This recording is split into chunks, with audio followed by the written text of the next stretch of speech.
बच्चों, आप जानते ही हैं कि ऊर्जा की आवश्यकता के लिए हमें अनाज चाहिए होता है, जैसे गेहूं, चावल, मक्का, बाजरा तथा ज्वार, जिससे कि हमें कार्बोहाइड्रेट प्राप्त होता है।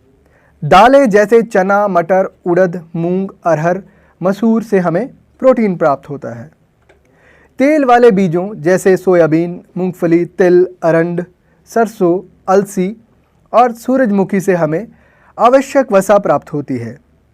सब्जियां, मसाले तथा फलों से हमें विटामिन तथा खनिज लवण, कुछ मात्रा में प्रोटीन, वसा और कार्बोहाइड्रेट भी प्राप्त होते हैं। कुछ फसलें चारा फसलें भी हैं, जैसे बरसीम, जई अथवा सूडान घास का उत्पादन पशुधन के चारे के रूप में किया जाता है। विभिन्न फसलों के लिए विभिन्न जलवायु संबंधी परिस्थितियों, तापमान तथा दीप्ति काल की आवश्यकता होती है, जिससे कि उनकी समुचित वृद्धि हो सके और वे अपना जीवन चक्र पूरा कर सकें। बच्चों, आप जानते ही हैं कि फसलें दो प्रकार की होती हैं, खरीफ की फसलें और रबी की फसलें। कुछ ऐसी फसलें जिन्हें हम वर्षा ऋतु में उगाते हैं खरीफ फसल कहलाती हैं, जो जून से आरंभ होकर अक्टूबर मास तक होती हैं। कुछ फसलें शीत ऋतु में उगाई जाती हैं, जो नवंबर से अप्रैल मास तक होती हैं। इन फसलों को रबी फसल कहते हैं। धान, सोयाबीन, अरहर, मक्का, मूंग तथा उड़द खरीफ फसलें हैं, जबकि गेहूं, चना, मटर, सरसों तथा अलसी रबी फसलें हैं।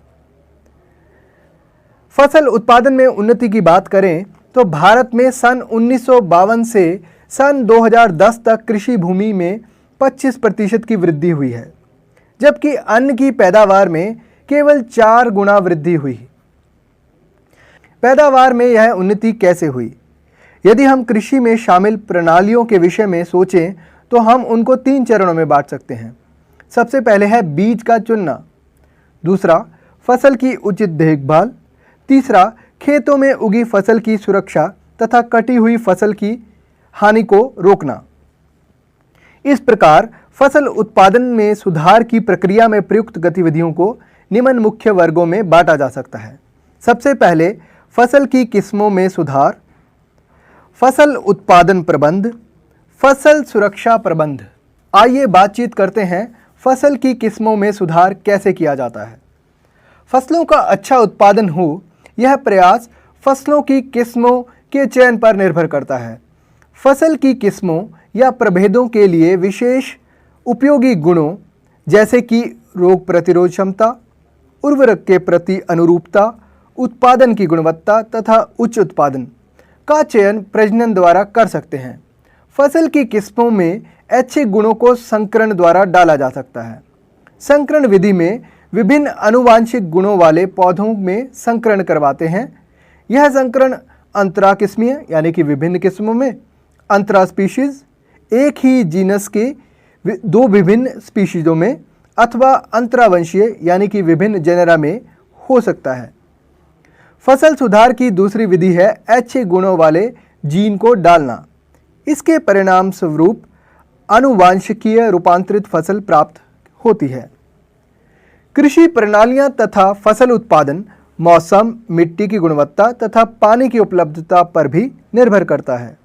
चूँकि मौसम परिस्थितियां जैसे सूखा तथा बाढ़ का पूर्वानुमान कठिन होता है, इसलिए ऐसी किस्में अधिक उपयोगी होती हैं जो विविध जलवायु परिस्थितियों में भी उग सकें। इसी प्रकार ऐसी किस्में बनाई गई हैं जो उच्च लवणीय मिट्टी में भी उग सकें। किस्मों में सुधार के कुछ कारक हैं जो कि इस प्रकार हैं। सबसे पहले उच्च उत्पादन। प्रति एकड़ फसल की उत्पादकता बढ़ाई जा सके ऐसी किस्म को चुना जाता है। उन्नत किस्में। फसल उत्पाद की गुणवत्ता प्रत्येक फसल में भिन्न होती है।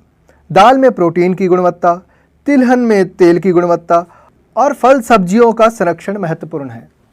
जैविक तथा अजैविक प्रतिरोधता। जैविक यानी कि रोग, कीट तथा निमेटोड, तथा अजैविक जैसे कि सूखा, क्षारता, जलाक्रांति, गर्मी, ठंड तथा पाला परिस्थितियों के कारण फसल उत्पादन कम हो सकता है। इन परिस्थितियों को सहन करने वाली किस्में फसल उत्पादन में सुधार कर सकती हैं।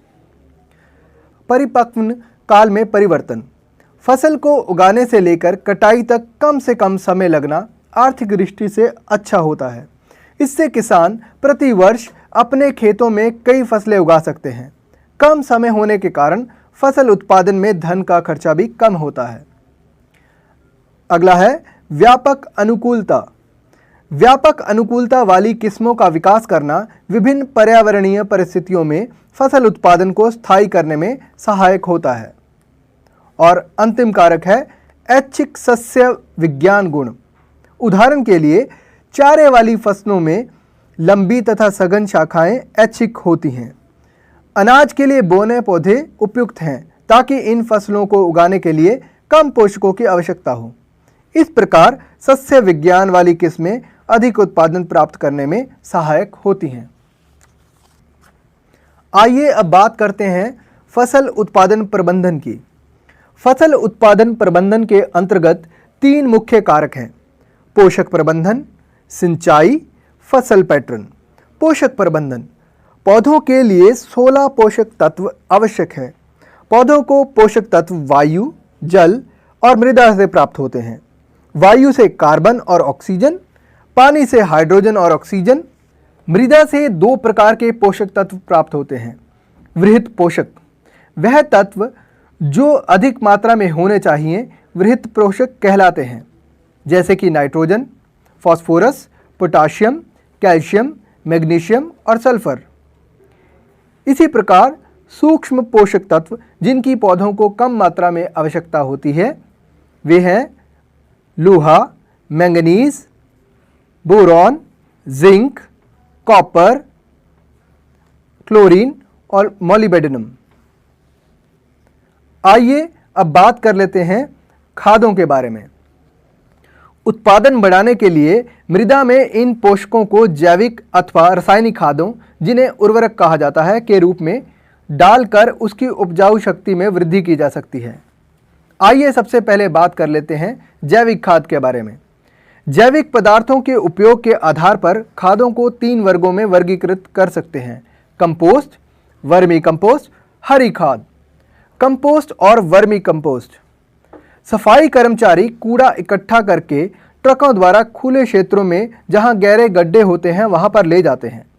इन खुले क्षेत्रों में गहरे खड्डे होते हैं और इन्हें भराव क्षेत्र कहा जाता है। भराव क्षेत्र में कूड़े करकट को उपयोगी और अनुपयोगी भागों में बांट दिया जाता है। अनुपयोगी भाग को भराव क्षेत्र में फैलाकर मिट्टी की परत के साथ ढक दिया जाता है। कूड़े करकट के उपयोगी भाग के निपटारे के लिए भराव क्षेत्रों के निकट ही कंपोस्ट बनाने वाले क्षेत्र विकसित कर लिए जाते हैं। बच्चों, कंपोस्ट किसे कहते हैं? कंपोस्ट काले रंग का पदार्थ होता है जो कूड़े करकट के पूर्ण रूप से गलने सड़ने से बनता है और इसकी कोई गंध भी नहीं होती। कंपोस्ट एक प्रकार की खाद है जिसका उपयोग पौधों के लिए किया जाता है। कुछ पदार्थ गलने सड़ने से खाद में परिवर्तित हो जाते हैं और इस प्रक्रिया को कंपोस्टिंग कहा जाता है। Vermi composting. कंपोस्टिंग की एक किस्म वर्मी कंपोस्टिंग है। बच्चों, केचुओं को किसानों का मित्र जीव भी कहा जाता है। आओ यह पता लगाएं कि केचुए की एक प्रजाति लाल केचुए कंपोस्टीकरण में किस प्रकार उपयोगी हैं। लाल केचुओं की सहायता से कंपोस्ट बनाने की इस विधि को वर्मी कंपोस्टिंग अथवा वर्मी कंपोस्टीकरण कहा जाता है। लाल केचुए के दांत नहीं होते। इनमें एक विशेष प्रकार की संरचना होती है जिसे कंठ अथवा गिजड़ कहते हैं, जो भोजन को पीसने में इसकी सहायता करता है। लाल केचुए अधिक गर्म या ठंडे वातावरण में जीवित नहीं रह सकते। उन्हें आसपास नमी की आवश्यकता होती है। आओ अब वर्मी कंपोस्टीकरण को एक प्रक्रिया द्वारा समझें। मैदान में एक गड्ढा खोदें अथवा एक लकड़ी के बक्से को किसी ऐसे स्थान पर रखें जो न बहुत गर्म हो और न ठंडा। गड्ढे अथवा बक्से के तल पर एक जाल या मुर्गा जाली बिछाओ। जाली के ऊपर हरे पत्ते, पौधों की सूखी डालियां और स्ट्रॉ यानी कि फूस भूसा भी बिछा सकते हैं। थोड़ा पानी छिड़क कर इस परत को गीला करो। अब कुछ लाल केचुए गड्ढे अथवा बक्से में रखो और इन्हें जूट की बोरी या पुरानी चादर या घास के साथ हल्का सा ढक दो। अब गड्ढे में फल सब्जियों का अवशेष, बची हुई चाय पत्ती, अधिक पौधे और खरपतवार डाल दें। कुछ दिनों बाद गड्ढे वाले पदार्थों को धीरे धीरे हिलाते रहें।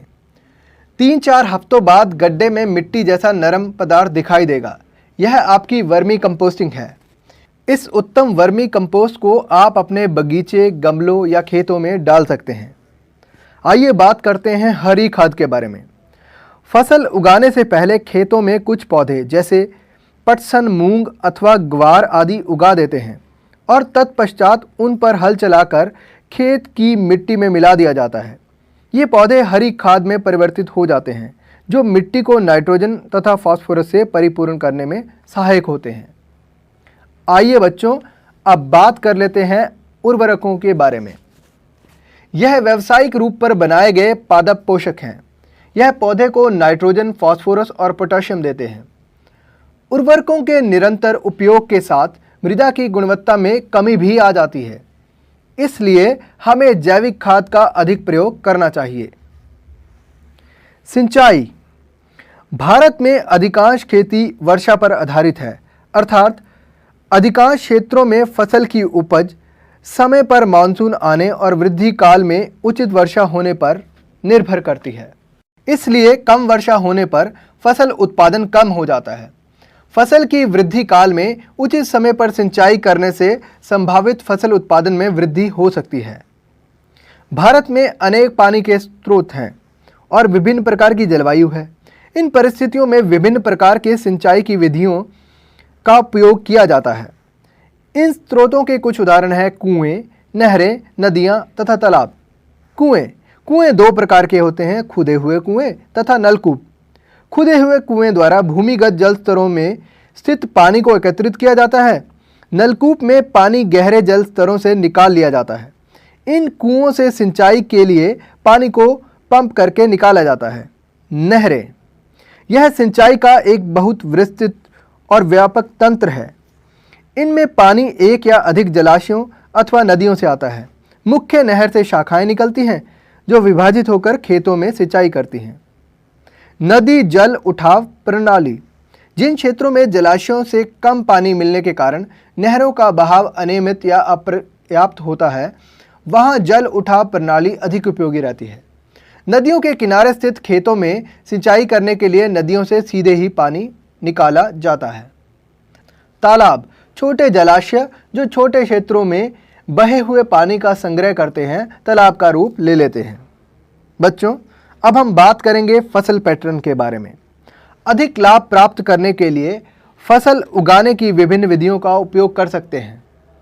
मिश्रित फसल में 2 या 2 से अधिक फसलों को एक साथ ही एक खेत में उगाते हैं, जैसे कि गेहूं और चना अथवा गेहूं और सरसों अथवा मूंगफली तथा सूर्यमुखी। इससे हानि होने की संभावना कम हो जाती है, क्योंकि फसल के नष्ट हो जाने पर भी फसल उत्पादन की आशा बनी रहती है। अंतराफसलीकरण। अंतराफसलीकरण में 2 अथवा 2 से अधिक फसलों को एक साथ एक ही खेत में निर्दिष्ट पैटर्न पर उगाते हैं।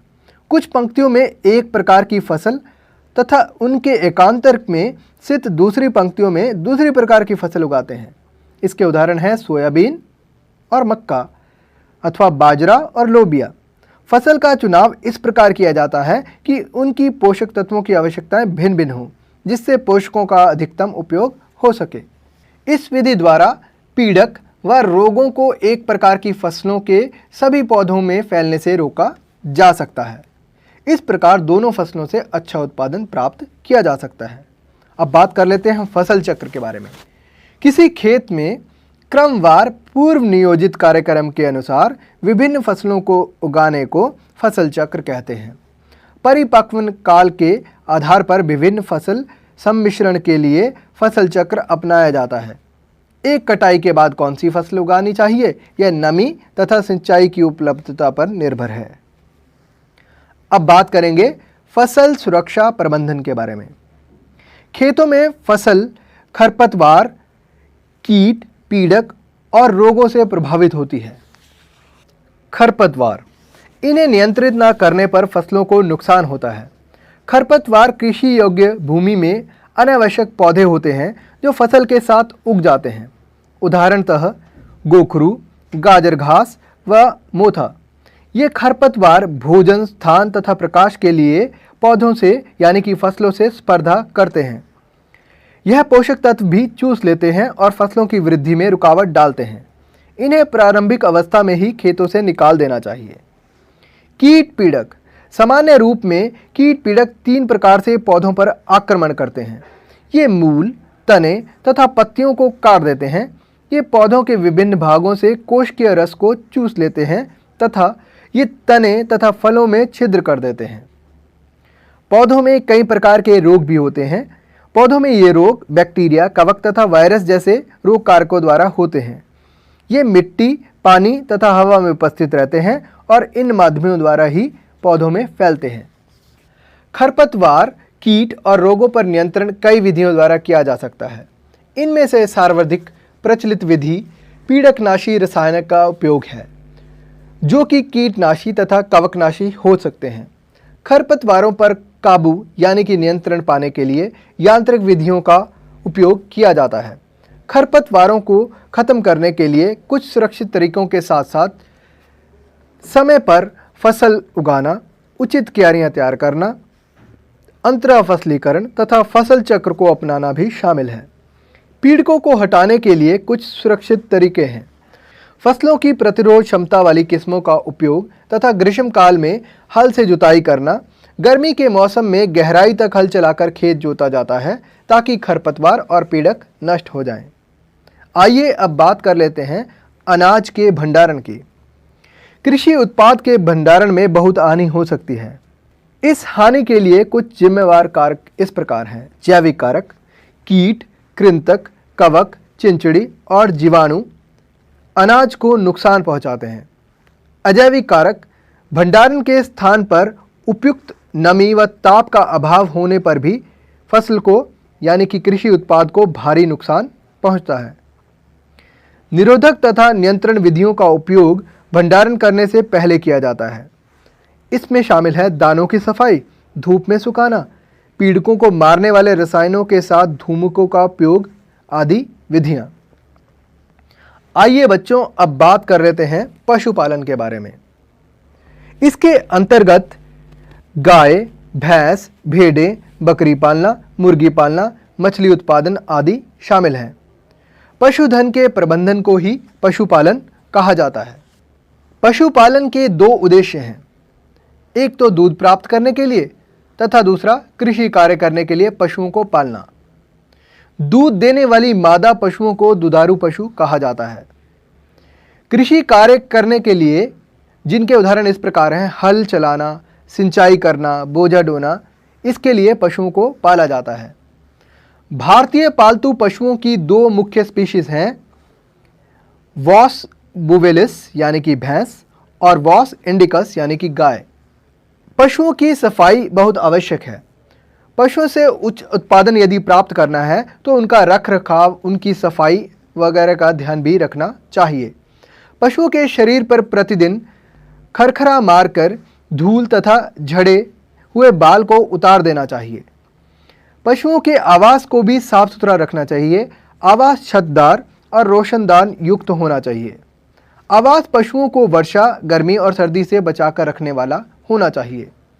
अब पशुओं का भोजन या आहार कैसा हो इसके बारे में भी जान लेते हैं। दुधारू पशु के आहार की आवश्यकता 2 प्रकार की होती है।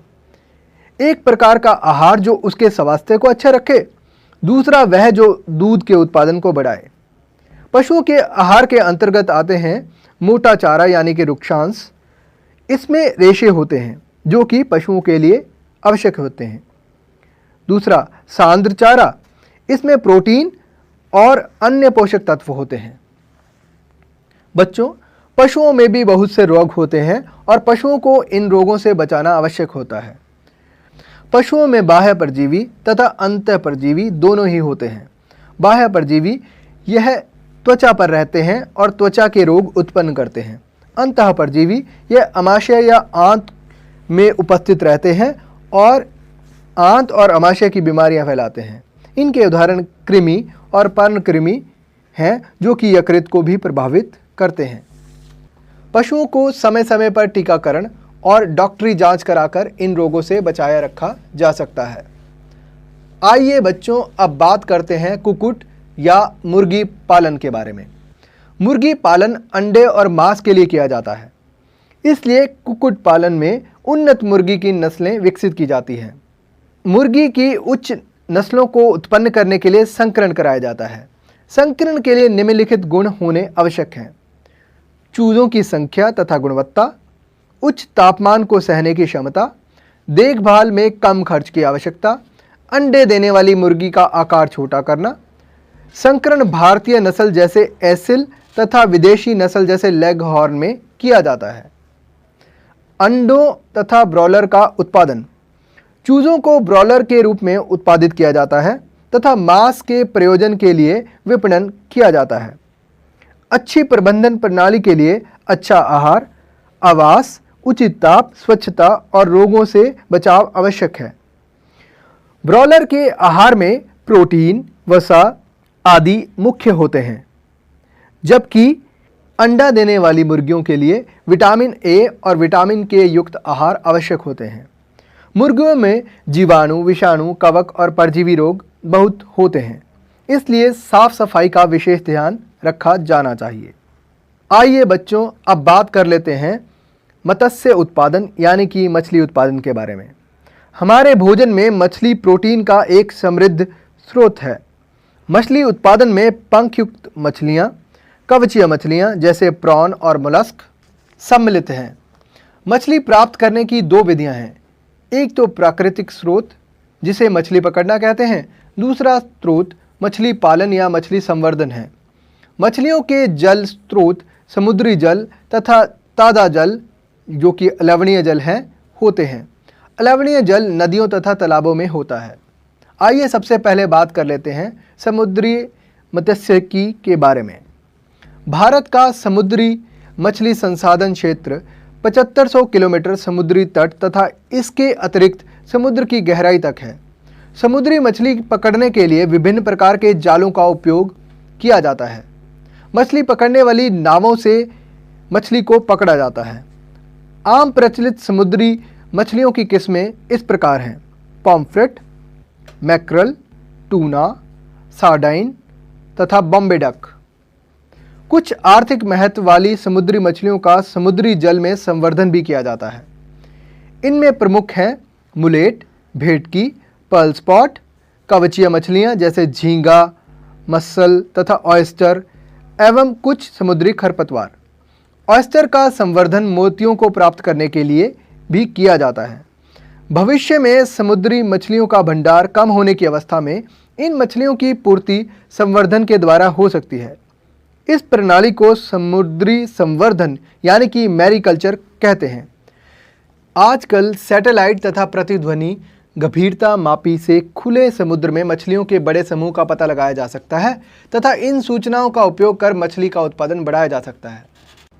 अंतःस्थलीय मत्स्यिकी। ताज़ा जल के स्रोत नाले, तालाब, पोखर तथा नदियां हैं। खारे जल के संसाधन जहां समुद्री जल तथा ताज़ा जल मिश्रित होते हैं, जैसे कि नदी मुख जिसे एस्चुरी कहा जाता है तथा लेगून भी मत्स्य भंडारण के मुख्य क्षेत्र हैं। मछली संवर्धन कभी कभी धान की फसल के साथ भी किया जाता है ताकि मछलियां खेत के जल में ही पाली जा सके। मछलियों की आहार के प्रति आदतें भिन्न भिन्न होती हैं, इसलिए एक हरे मछली पालन में 5 अथवा 6 मछलियों की स्पीशीज इकट्ठी पाई जा सकती हैं। इस प्रकार के मछली पालन को मिश्रित मछली कल्चर प्रणाली कहा जाता है। उदाहरण के लिए कटला मछली जल की सतह में अपना भोजन लेती है। रोहू मछली तालाब के मध्य क्षेत्र से अपना भोजन लेती है। मृगल तथा कॉमन कॉप तालाब की तली से अपना भोजन लेती है। ग्रास कॉप खरपतवार खाती है। इस प्रकार ये सभी मछलियाँ साथ साथ रहते हुए भी बिना स्पर्धा के अपना अपना आहार लेती हैं। इससे तालाब से मछली के उत्पादन में वृद्धि होती है। मिश्रित मछली संवर्धन की एक समस्या है कि इनमें से कई मछलियां केवल वर्षा ऋतु में ही जनन करती हैं। यहाँ तक कि यदि मत्स्य डिंब देशी नस्ल से लिए जाएं तो अन्य स्पीशीज के डिंबों के साथ मिल सकते हैं। अतः मछली संवर्धन के लिए अच्छी गुणवत्ता वाले डिंभों का उपलब्ध न होना एक गंभीर समस्या है। इस समस्या के समाधान के लिए ऐसी विधियां खोजी जा रही हैं कि तालाब में इन मछलियों का संवर्धन हार्मोन के उपयोग से ही किया जा सके। इससे ऐच्छिक मात्रा में शुद्ध मछली के डिंभ प्राप्त होते रहेंगे। आइए अब अंत में बात करते हैं मधुमक्खी पालन के बारे में। मधु या शहद का सर्वत्र उपयोग होता है, अतः इसके लिए मधुमक्खी पालन का उद्यम एक कृषि उद्योग बन चुका है। चूँकि मधुमक्खी पालन में पूंजी निवेश कम होता है, इसलिए किसान इसे धनार्जन का अतिरिक्त साधन मानते हैं। शहद के अतिरिक्त मधुमक्खी के छत्ते से मोम भी प्राप्त होता है। मोम का उपयोग औषधि तैयार करने के लिए किया जाता है।